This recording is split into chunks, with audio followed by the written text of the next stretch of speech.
Mi smo tvornica kvarca u Donghaju u Kini.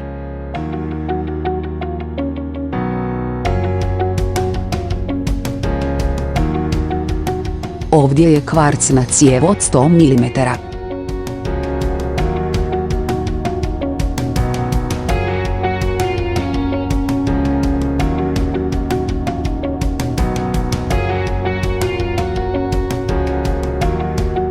Stakleni tokarski stroj zavarava dvije cijevi kako bi bio duži.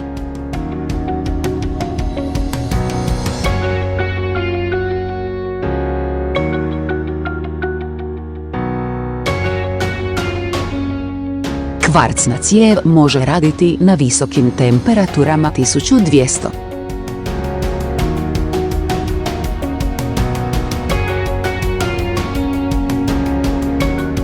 Mi smo profesionalna tvornica kvarca u Kini, dobrodošli na vaš upit.